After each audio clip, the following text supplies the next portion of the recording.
Hello everyone, I am Teacher Geraldine and welcome to my YouTube channel English and Literature. On this episode, I am going to discuss about analogy that shows relationship of words. At the end of this lesson, you will be able to first, define analogy, second, determine the different types of analogy, and third, supply correct expressions to complete the analogy. But what is an analogy? Well, it is a strong device that used to show connections and comparisons between two unlike things, which highlight how they are alike. In simple terms, an analogy describes or clarifies an idea by making a comparison between two things. It is a powerful tool which challenges and encourages you to think critically. Why do I say so? You will find out later on. Now, let's study this example. Hot is to magma as cold is to ice. In this analogy, we can understand that magma is always hot just as ice is always cold. What did you observe from the example? Okay, the setup of the analogy goes like this. Hot is to magma as cold is to ice. This setup will indicate the certain relationship between the two things. How do you read that with so many colons? Alright, the colons stand in for other words. Let me read again the given example a while back. Hot is to magma as cold is to ice. The single colon means is to, and the double colons means as. The analogy has two pairs of words which connected with each other. Your task is just to discover the relationship that connects them. In this case, hot is to magma as cold is to ice. Now, let's determine the different types of analogy. There are many, but let me just discuss some common types. These are the following: part to whole relationship, cause and effect relationship, synonyms relationship, antonyms relationship, tool or object and user relationship, and increasing or decreasing intensity relationship. Let's expound one by one, beginning with part to whole relationship. It is a relationship in analogy in which one term is part of the other term. That is part to whole relationship. For example, floor is to building as step is to staircase. The analogy here is that a floor is part of a building just as a step is part of a staircase. Let's have another example. Wall is to house as leaf is to plants. Meaning, a wall is a part of a house just as leaf is a part of a plant.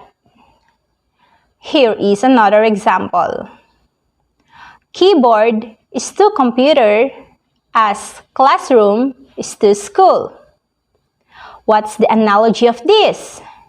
Okay, keyboard is a part of a computer just as classroom is a part of school.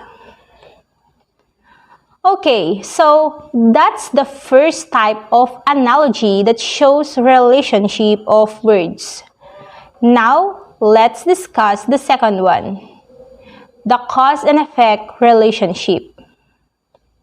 A cause and effect relationship in analogy in which one term is the result of the other term. Cause explains why something happened, and effect explains the result. For instance, rain is the flood as sunlight is the drought. What can you infer from this analogy? Well, if there is an excessive rain without sunny days, a particular land will get flooded. On the other hand, too much sunlight without a rain will result to drought. Okay, again, those are examples of cause and effect relationship. Another analogy that shows relationship of words is the synonym relationship. It is a relationship in analogy in which both terms have the same meaning. Let's have an example.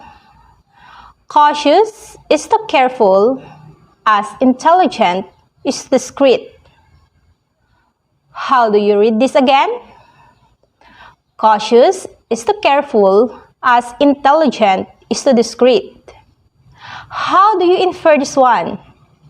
It means cautious behavior is the synonym of careful behavior, just as intelligent quality is the synonym of discreet quality. I will give you another example. Generous is to charitable, as happy is to glad. All right. If there is a synonym relationship in analogy, of course, there is also an antonym relationship. It is a relationship in analogy in which the terms are opposite in meaning. Study this example. Nervous is to calm, as cruel is to mercy. The word nervous here is the opposite of the word calm, and the word cruel is the opposite of the word mercy. Let's have another example. Light is to dark, as transparent is to opaque. Light is an opposite of dark, and transparent is an opposite of opaque. Now, let's proceed to number 5. Tool or object and user relationship. A tool or object and user relationship shows the tool and an object it is used with.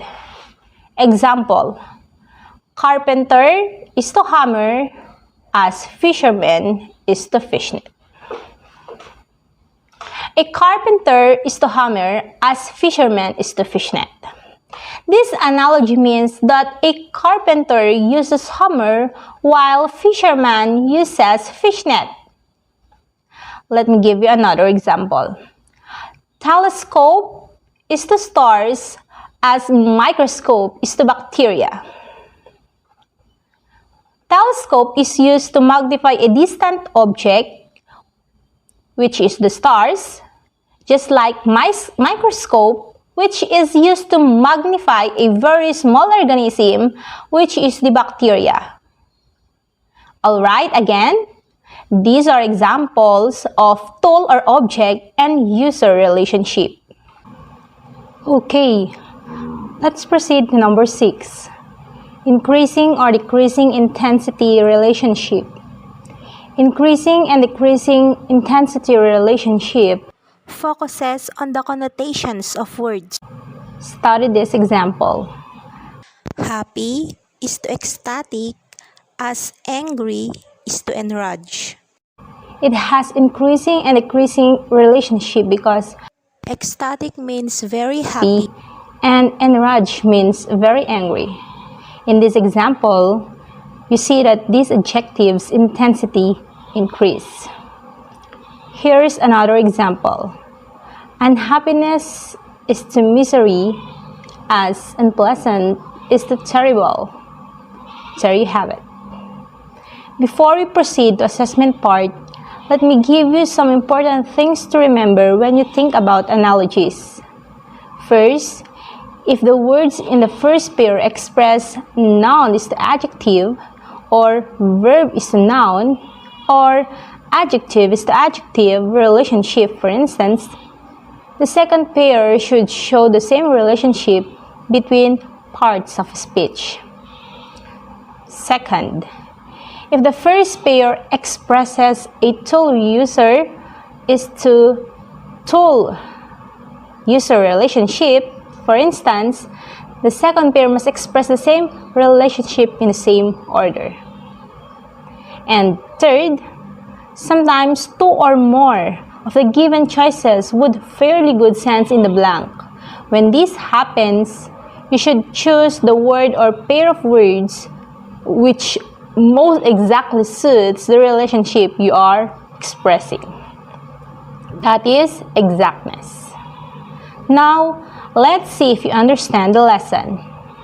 Directions is choose the word that completes correctly each analogy and tell what types are these.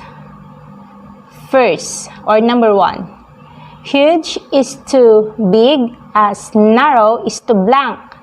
Is it A, open, B, small, C, short, D, slim? What is your answer? Okay, the correct answer is letter D, slim. And this is an example of synonym relationship. Let's proceed to item number 2. Tired is to sleep as angry, or as hungry is to blank. A, angry, B, sit, C, eat, or letter D, sad. What is the answer? Alright, the answer is letter C, eat. Why not letter A, angry? Because not all people get mad or angry when they are hungry, okay? And not definitely letter D, because being hungry cannot make you sad unless it's your happiness. Joke. And this item is an example of cause and effect relationship. Now, here is item number 3. City is to country as planet is to blank.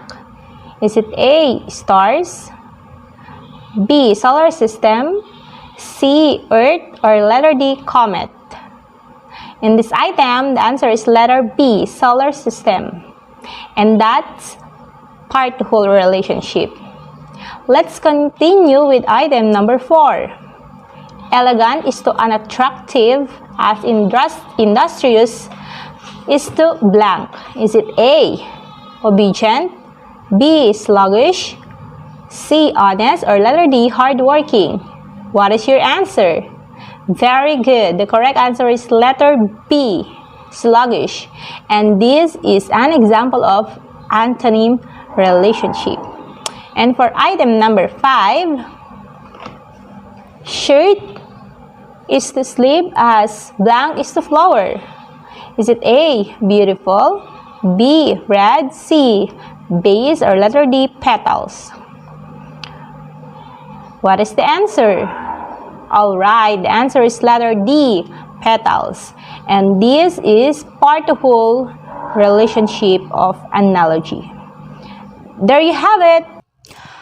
I hope you learned something from this video, and if you want to be notified of the topics that will be uploaded, just click the subscribe button and hit the notification bell.